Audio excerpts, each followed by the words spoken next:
Welcome to JHart Modelworks. It's finally time to wrap up the Fujimi Dino 246 GTS Enthusiast Series. Welcome to my workbench. Let's get started. Hey guys, Justin here with JHart Modelworks, and we are getting really close to wrapping this one up, guys. Go ahead and start with the body. Not a lot has been done, but we do have the taillights and the turn signals in place. Those came out fantastic. We have our rear window in, as well as our parcel shelf with the shoulder straps. I went ahead and decided, since these were a very unique kind of seatbelt setup where the shoulder belt is optional and kind of clicks onto the latch belt, I really wanted to replicate these instead of doing a harness, so I went ahead and did these. And they look really cool. I kind of modeled them after an aftermarket set that I found online. Now, these do stand like straight out, and that's fine, because when I go to make the body's going to need to come up in here, and them pointing out instead of falling down is going to help me not get these pinched in between the body and the chassis. After it's all mated up, I will tuck those down and maybe glue them down if I need to.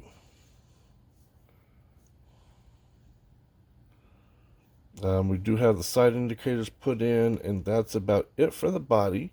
I haven't put on like the bumpers and stuff, because the more stuff you put on, the more you have a chance to break when it comes time to mating the body.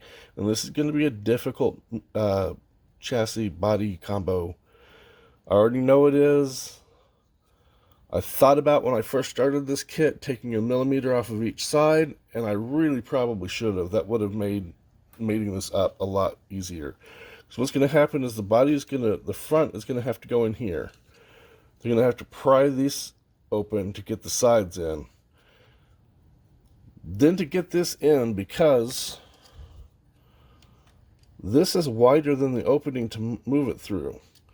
So you're going to have to shimmy it sideways, push it down and in, and then shimmy it this way enough to get it under. That's going to be the challenge, is getting that in without breaking anything. That's also the reason I left the exhaust off, because I've seen more than one builder put this together, even on the curbside version, and break off the exhaust tips. So I just figured it'd be better to wait until it's already in there and then put the exhaust in. Speaking of the chassis, we have our seatbelts in. Now, since it is going to be probably a month or so before I get the black plastic set of latches in, I went ahead and just used the Model Car Garage set of buckles. And we have our seat belts, our lap belts, here on the side. Now, the lap belts in this car are the retractable type, and they've got a little round case that the belt rolls into. I have kind of simulated that. You can't really see it, but it's in there. And I'm going to show you how I did that here in a minute. So here's how I made the casings for the retracting lap belts. We're going to start with some of this 2mm evergreen styrene rod. Now, the seatbelt material itself is about 2mm wide, so I'm going to cut these off at 3mm. And this is going to give us something like this. We're going to want to make 2 of these. And then things get a little sketchy. I have these X-Acto blades that have like a razor saw edge on them. If you don't have these, you can use an actual hobby saw. But we just want to cut a slit down long ways across the tube. And we want to do this not all the way through, but just like maybe halfway or so. So we should end up with something that looks about like this. So next, I'm going to mount these on my fingernail, and I'm going to take my Thinny Stick 400 grit sander. I'm just going to sand everything nice and smooth. Yeah, my fingernails aren't great, and yeah, this is kind of weird way to do it, but it works. Once these are all sanded, we're going to go ahead and mount them onto an old business card, and then we're going to hit them with some black Mr. Surfacer. Alright, we are back from the spray booth. Everything's painted up, and next we want to go ahead and make the lap belt. So we're going to start by cutting some ribbon off into a point, because it's easier to thread through the photo etch that way. We're just going to carefully weave this in through the photo etch. Then using our brand new Xuron cutters, we're going to go ahead and cut that off. I really like these cutters. They're very sharp and they're very precise. Now we're going to trim off the excess ribbon. Then we're going to add some glue to the ribbon and the back side of the buckle and fold it over. Now there's a bit of excess ribbon material left, so we're going to go ahead and cut that off. And that's going to give us our lap belt. Now we're going to cut the lap belt off at about 5 mil. That's going to give us just enough to kind of stick up past the top of the seat and be visible. So now we're going to take the flat end of the ribbon and we're going to dip it in some super glue, and then we just want to thread it into the slit that we cut in the plastic rod. We're going to do that out of frame, of course, because something has to be out of frame. But you should end up with something like that. Now we need to get them glued in, so we're going to add some glue to the bottom of the canister and just carefully tuck it in next to the back of the seat. We want it to be visible, we want it to poke up a little bit. It's just about like that.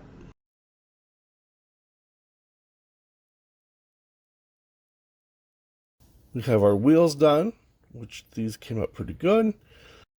I really like the original kit chrome. It was like a matte satin, but still really bright chrome. But that was rubbing off just by handling it. That was starting to rub off. So I went ahead and stripped them. Mr. Surfacer 1500 black. Pretty much I've used it all the way through the build. Then I did some Tamiya LP48 sparkling silver. And then hit it with some Tamiya Panaline accent color, just to get into all those little crevices and nooks and crannies and really bring out the depth in this wheel. This is a very complex wheel. It looks, you know, from the surface, it's very simple, but it's got a lot of character to it. And the center caps. These came out really well. Again, sparkling silver. But then I hand painted the yellow and the black, which I don't hand paint hardly anything anymore. And once the yellow and the black was done, I applied the Dino logos, which I made in myself on the do-it-yourself decal film on the clear stuff. And all 4 of those are in, and none of them are upside down. Well, not upside down, none of them are backwards. So that alone has me happy that I managed to get 4 decals in a row without getting them backwards and messed up. So yes, those look very nice. So at the end of the day, we're going to have them looking about like that. We also have our exhaust, which I did in some super metallic, super titanium. I also did the hot metal sepia and then sprayed them with some TS80 flat clear. And using some aluminum tubing, we scratch belt out of some, I forget what size it is. I also had to telescope the smaller size inside it so that they'll fit better. We have 4 of those. Those turned out really nice. I really like how those look. So yeah, we're pretty much ready to start getting this thing put together, so I'm going to go ahead and knock out the assembly, and I will catch you when it's done. So the Texas plate decals I made don't fit the license plate frames. This isn't really surprising, as Texas plates have changed since this kit was made in 1987, and I'm skilled for modern plates. This is perfectly fine. What I'm going to do is make real plates using some soda can aluminum, and then glue it onto the mounting frame just as if you were to put a new plate on a car today. We're going to start by sanding a large flat area of some soda can. Then we're going to cut out the decals and apply them directly to the aluminum. Now because this is DIY decal sheet, we have to cut straight up, right up to the very edge of the decal.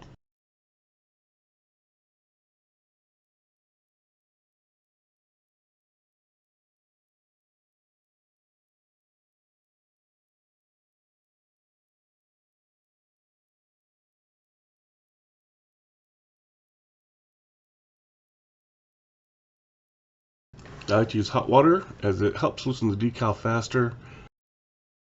Now we're going to apply some microset, and the difference between microset and microsol is microset is supposed to help the decal adhere better. Microsol is supposed to help the decal conform to a shape. We don't need it to conform to a shape as this is flat. We just want to make sure it sticks.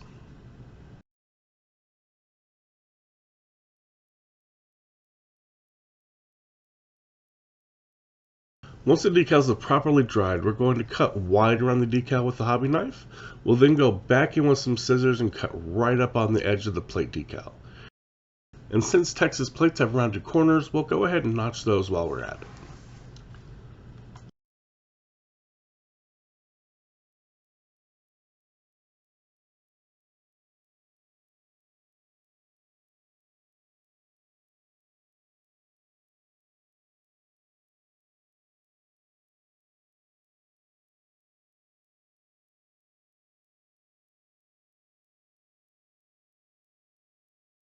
Once we're done with this, we're going to add some 0.03 inch photo etch bolts from ProTech to add that finishing touch to our plates.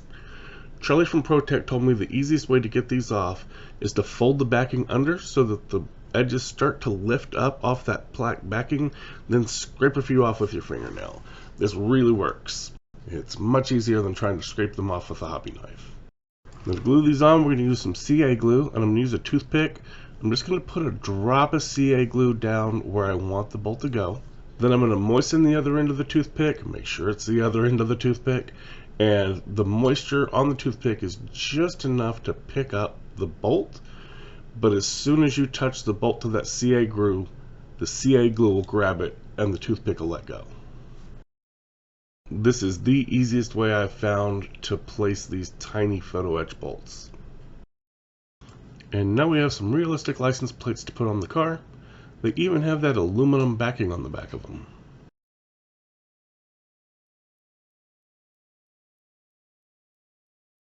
We're going to do something similar for the front Dino badge, but with some extra steps.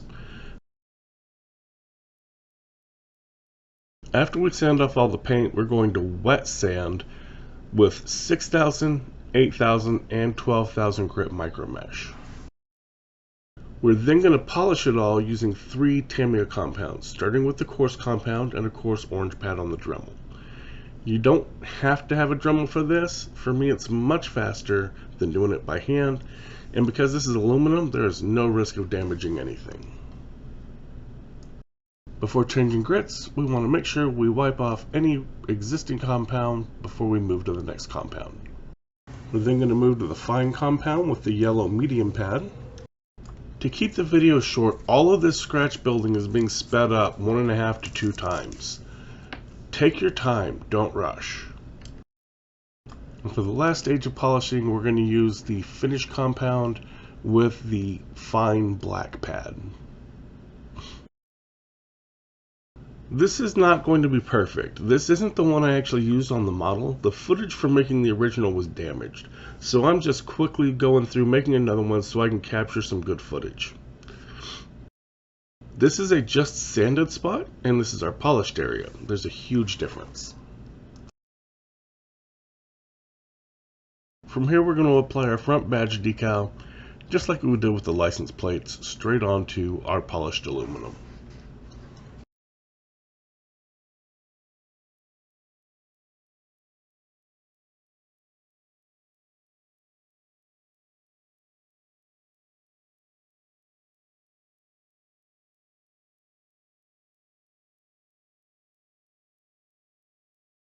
We're going to apply some double-sided tape to an Altoids box so we can hold this thing better. And once again, we're going to cut this off the aluminum, but this time we want to leave a border around the edge. We want a little bit of this silver to show around the decal. That's why we polished it.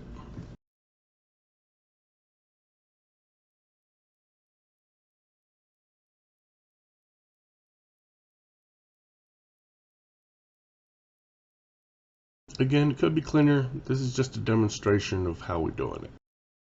I'm going to go ahead and stick this down onto our double-sided tape. And we're going to add some Bondic over it to create a lens and make this more 3D. This stuff is becoming so useful. We'll simply add a drop of resin, and then we want to spread it around with a sewing pin. We want to make sure we get to all the corners and it spreads fairly even. Then we can hit it with the UV light. Now they say 4 seconds, I did it for 30. The extra light isn't going to hurt anything. It makes sure that it's cured and it won't deform while you're handling it later. The end result will look something like this, and it's ready to be glued onto the car. Alright guys, here she is. all wrapped up with the Fujimi Dino 246 GTS.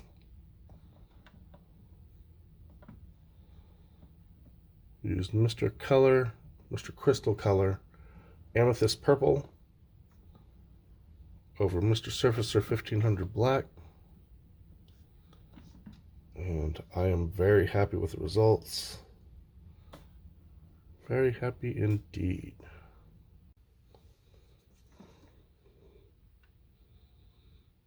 Have our seatbelts in. The dash looks great. Love that textured dash. I did not glue on the engine covers or the trunk covers. Hinges are typically gimmicky in kits like this. And they're very weak. On top of that, if I had hinged the engine bay cover,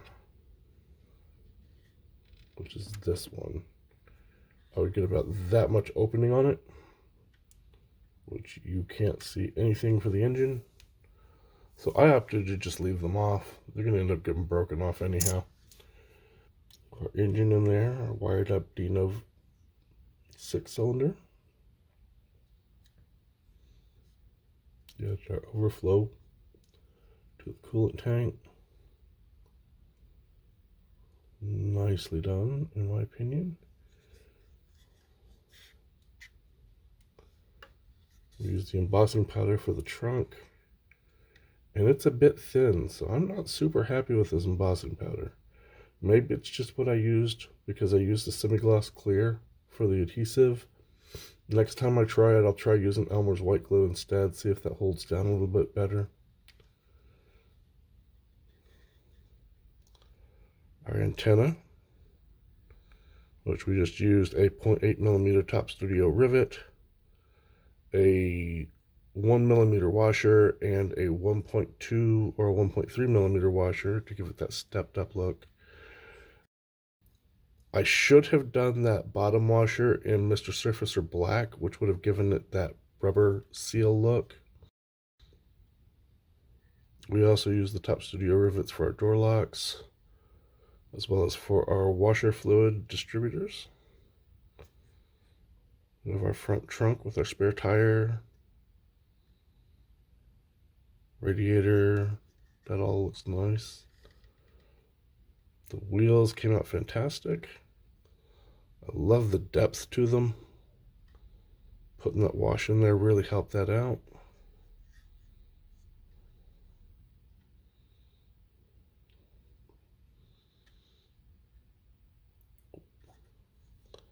We have the 3D raised Dino badge that we made.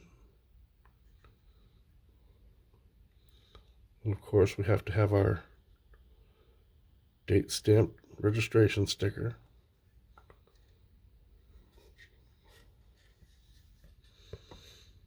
I went ahead and went with some metal transfers for the Ferrari Cavallino, as well as the Ferrari script on the trunk cover.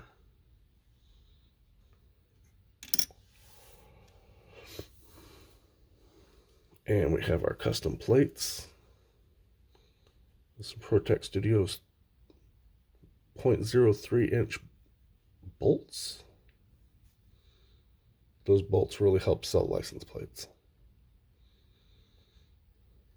Our quad exhaust down here.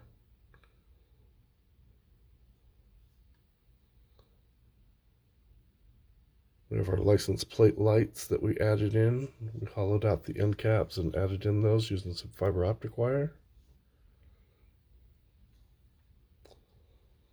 I really like the depth that I got with the tail lights and the turn signals.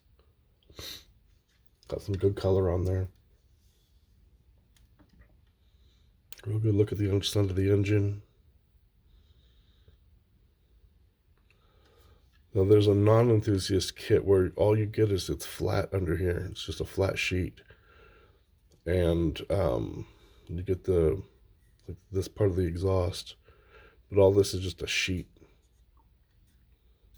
that you can kind of paint to detail up. We did add some weathering on the underside, which is something I don't usually do, but I think it came out really good. We got some scraping. Maybe they bottom out a little bit here and there, driving some spirited drives through the canyons or something. And I added some mesh in here. I really felt that those openings could use some mesh. I'm not super happy with this piece. I had to remake it from scratch to begin with. And I chose to put it on using some double-sided sticky tape. It's going in the box, so it shouldn't be handled too much more. If it does become a problem, I'll just take off the double-sided sticky tape and I will glue this down with some Elmer's glue. But like I said, I'm not foreseeing this being an issue in the future, as it's just going to go in a clear box and go here in the display case. I really need to get a light box. I need to get a real light box instead of using this bookcase with some LEDs in it. I don't really get good lighting, and then I have to bring in a lamp to try and get some light in here. Maybe that's something we'll look into. My birthday's coming up. Maybe I'll ask for a light box for my birthday. We shall see. See if the wife blesses me. But yeah, all in all, I think she came out gorgeous. I absolutely love this purple. This is an absolutely stunning purple.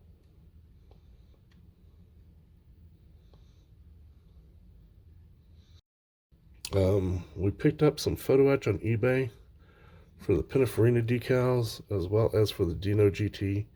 Those were decals in the kit, and the kit decals, if you remember, were absolutely trashed. They're from 1987, so they're really yellow. They weren't savable, and I can't print silver as a decal. It just does not work. So I was lucky enough to find some photo etch, and I grabbed them. Wiping down the fingerprints before it goes in the box. But yeah, I mean, this was a great build. It's a very, very complex build. If you pick up one of these Fujimi Enthusiast Series kits, they got some Porsches, they've got a couple of Ferraris, BMWs. There's some great kits. But as others have mentioned, you really, really have to test fit things, because it's not that they fit poorly so much as they put so much detail in it that if you get things out of alignment, you can throw off a bunch of other things, especially in that engine compartment and with the suspension and stuff. So you definitely want to do your test fitting and try to keep your glue down to a minimum.